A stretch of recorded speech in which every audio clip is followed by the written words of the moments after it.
Dari keramaian kota tersimpan jejak sejarah suatu bangsa.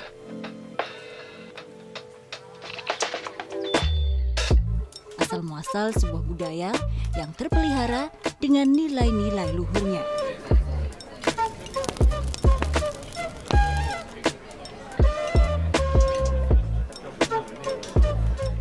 Dan menjadi inspirasi dalam ragam rasa dan rupa.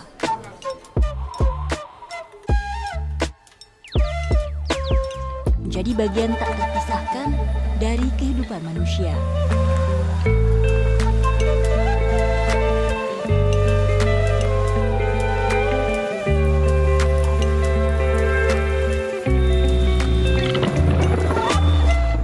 Saya Amalina Lutfia akan mengajak Anda menjelajah jejak budaya Tionghoa. Hanya di Journey, Way to Explore.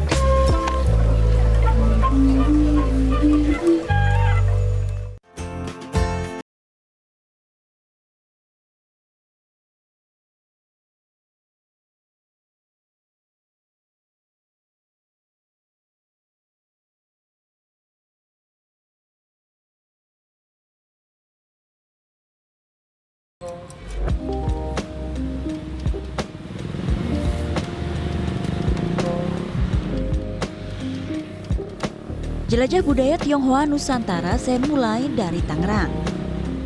Mungkin para traveler sudah familiar dengan sebutan Cina Benteng, istilah yang melekat pada keturunan Tionghoa yang bermukim di sini. Lalu membentuk sebuah kawasan pecinan yang dikenal dengan ragam khas budaya Tionghoa, mulai dari kuliner dan tentunya peninggalan sejarah. Salah satunya Pasar Lama, yang terbentuk sejak bangsa Cina bermukim di Tangerang sekitar 6 abad lalu. Bukti sejarah yang masih berdiri salah satunya adalah bentuk rumah asli Tionghoa yang masih terawat dan kini menjadi sebuah museum benteng heritage. Halo, selamat datang.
Dulu awalnya sejarahnya bisa rumah ini jadi museum itu kayak apa? Ya, jadi sebenarnya kan bangunan ini awalnya dulu sebagai tempat tinggal. Dulu itu tempat tinggal dan juga ada tempat dagang di bagian bawah, kan ini daerah Pasar Lama, daerah perdagangan ya.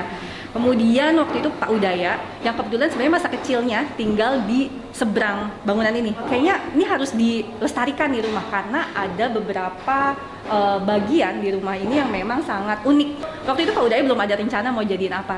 Tapi akhirnya ngobrol dengan teman-temannya, soal budayawan, sejarawan, akhirnya dapat masukan, kenapa nggak dibuat museum aja gitu. Jadi orang-orang pun juga bisa datang, bisa melihat seperti apa.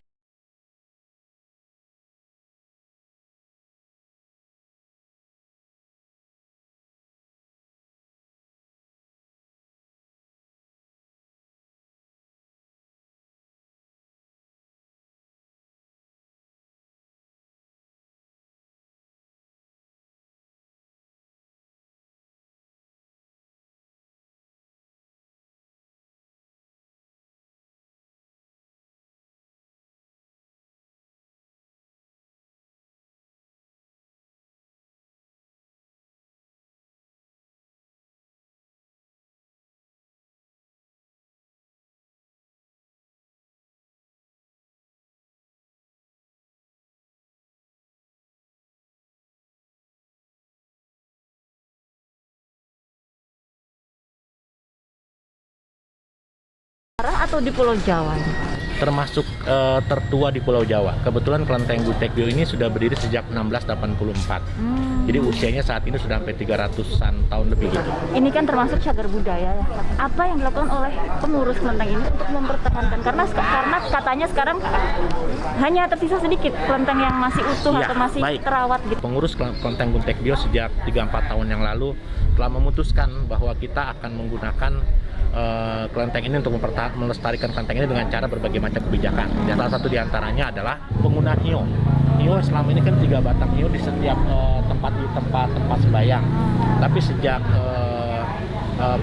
sejak 3-4 tahun lalu kami dari Kelenteng Butekbio berusaha untuk ikut program pemerintah dengan cara go green, yaitu hanya dari 3 batang hiyo jadi 1 batang hiyo. Filosofinya sembahyang itu kan bukan berapa jumlah hiyo yang diberikan, tetapi makna dari penggunaan hiyo itu seperti apa sebagai alat untuk puja kepada leluhurnya. Oke, terima kasih Romo waktunya. Kalau Baik, gitu terima saya kasih. boleh nggak saya Silakan. Oke, ini Ya. kalau di sini traveler ingin datang ke Butekbio memang boleh ya. Tetap melakukan protokol kesehatan. Tetap melakukan protokol kesehatan, dan juga diingat bahwa di sini itu bukan tempat piknik tapi tempat ibadah ya Romo ya. Jadi Ya, mau ke betul. sini tetap kalau mau lihat-lihat boleh, asal memperhatikan kesopanan dan juga menghormati umat-umat yang sedang beribadah. Jangan mengganggu intinya. Boleh ya Romo? Oke, silakan. Terima kasih.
Ada beberapa lilin sembahyang yang berwarna merah dan di berbagai ukuran.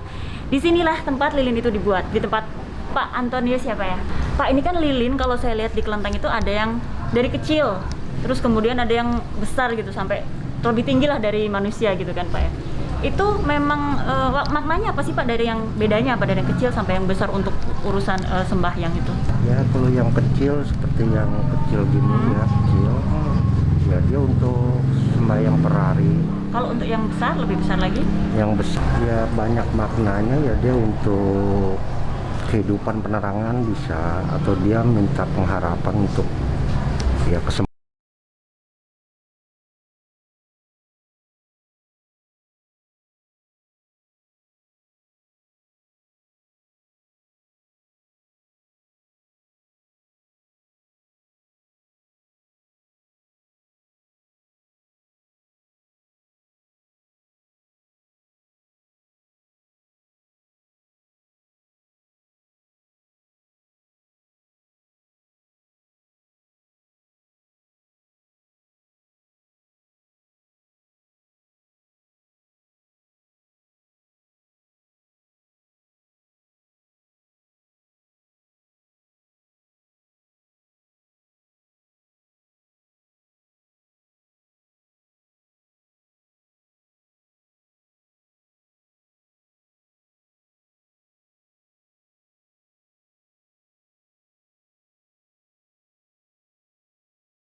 Keranjang untuk leluhur, sembahyang, buat nganter-nganter ke wihara. Itu memang wajib ada atau gimana? Kalau dalam filosofinya Wajib. Wajib. Tahun sekali. Setahun sekali.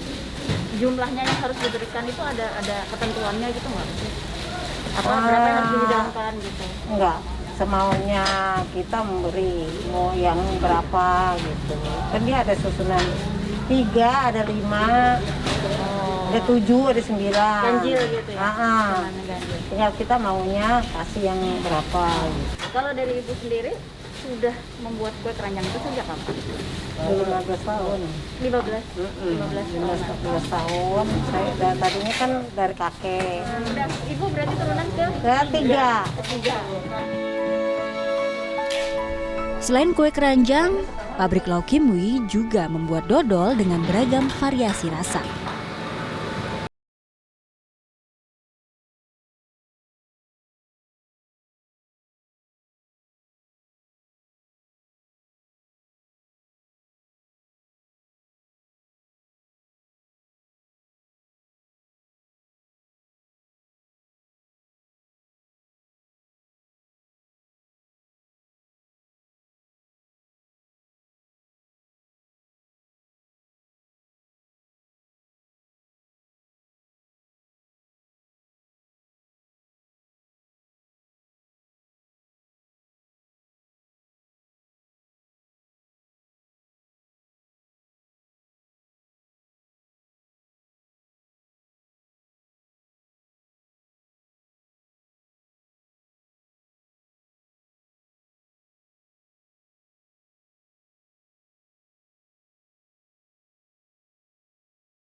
Nah, selain Tangerang yang dikenal dengan sebutan Pecinan Benteng, di Jakarta juga ada yang dikenal dengan kawasan pecinan kota, yaitu Pancoran Glodok. Salah satu peninggalan bersejarah di Pecinan Glodok adalah Museum Chandranaya, sebuah rumah bergaya oriental asli Tionghoa, milik Mayor Cina terakhir di Batavia. Ya, mau izin ya silakan. Iya. Diisi dulu buku ininya. Ya. Ya, ini ada leaflet yang bisa dibaca ya. Mari saya antar. makasih Bu. Iya. Ini adalah Ruang tengah. ya. Ini kalau orang China dulu mengatakan ini adalah Tianjin atau sumur langit. Ini kan dulu begitu. rumah mayor ya Bu. Iya. Terus kenapa ini kemudian bisa jadi cagar budaya yang dilestarikan? Kan ada mungkin apakah ini yang tersisa atau sebenarnya masih banyak rumah-rumah peninggalan yang lain? Ya, sebetulnya begini, Mbak, ada bangunan yang klasifikasinya sama dengan bangunan ini, yaitu ada di yang sekarang menjadi SMA itu, SMA 2, yang satu lagi yang menjadi City Walk itu. Dulu dia adalah kedutaan China. Kemudian yang 2 itu sudah menjadi bentuk yang berbeda, yang masih utuh adalah ini. Dan ini adalah satu-satunya peninggalan Mayor Cina yang berada di Jakarta. Yang gitu. masih asli bentuk. Iya. Kemudian yang di belakang itu ada bangunan gazebo, itu juga bangunan masih asli semua. Karena dulu dia knockdown ya, diturunkannya.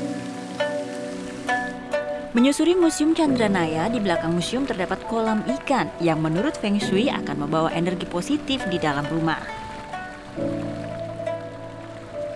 Di samping kanan kiri museum kini dialihfungsikan menjadi gerai kuliner, tentu dengan aturan, tetap menjaga keaslian dan kelestarian bangunan.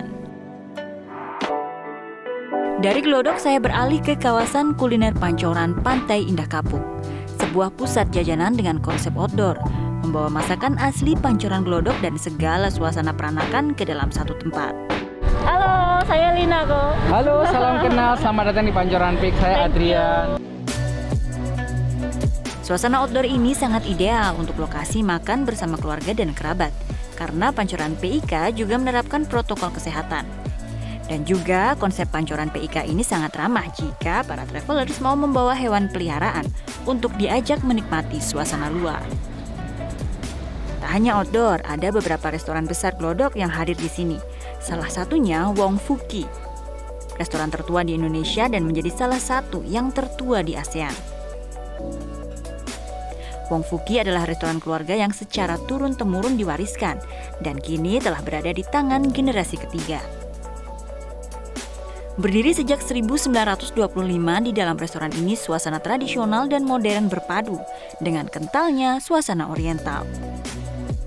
Dan tentunya karena menyandang nama besar dan telah dipercaya oleh berbagai kalangan, protokol kesehatan yang dijalankan di Wong Fuki ini sangat ketat. Masuk ke dalam kawasan food court, detail gerai dan juga penataan dekorasi pancoran PIK seolah membawa kita pada nuansa negeri Tiongkok. Kopi Taki ini ya. Iya, ini adalah salah satu kopi legendaris dari Pancoran. Mas, tolong kopi legendarisnya 2. Oke, ini dia kopi es Taki. Yuk, mari kita coba. Ada di Glodok nih, ya di Pancoran ya kok ya. Bener. Sekarang bisa dapet di sini. Iya, Rasanya emang sama. kopinya mantep. Mantep lah, mantep beda lah. Nah, Ceritain dong kok, ini kan saya baru pertama nih ke Pancoran PIK. Padahal biasanya Pancoran Glodok ada. betul, Kuliner betul. juga di sana ada. Semua pusat kalau mau yang oriental tuh di Glodok. Kok Betul sekali. sekarang dibawa ke PIK, gimana ceritanya? Jadi Pancoran Peak ini hadir sebagai sebuah kawasan kuliner yang ingin membangkitkan nostalgia lama kawasan Pancoran di Glodok. Itulah orientasinya. Nah, di sini kita mencoba membangkitkan suasana tersebut dan dengan memberikan sebuah konsep yang dengan akses yang lebih baik, dengan fasilitas yang lebih kekinian seperti itu. Emang sih saya tadi lihat sekilas juga sebenarnya di sini banyak sekali loh pengunjung yang datang mungkin hanya untuk ngemil, tapi tujuan utamanya itu foto, bener. Betul. Itu salah satu yang memang daya tarik kami di Pancoran Peak adalah ini memberikan berbagai macam spot-spot untuk orang berfoto-foto dan juga itu boleh ya? boleh dan mereka kita berikan pengalaman. Jadi kita juga beberapa komunitas rekan-rekan yang juga gemar untuk foto ataupun sketching. Ada juga beberapa waktu komunitas itu kita tarik untuk kita undang mereka untuk datang dan bisa mungkin menyalurkan seninya begitu. Jelang petang, suasana di Pancoran PIK semakin semarak. Gemerlap lampu hias menemani pengunjung yang menikmati santap malam. Adrian lalu membawa saya mencicipi sebuah gerai kuliner unggulan khas Glodok, Kari Lam. Nah, ini Kari Lam ya, Pak? Nah, betul.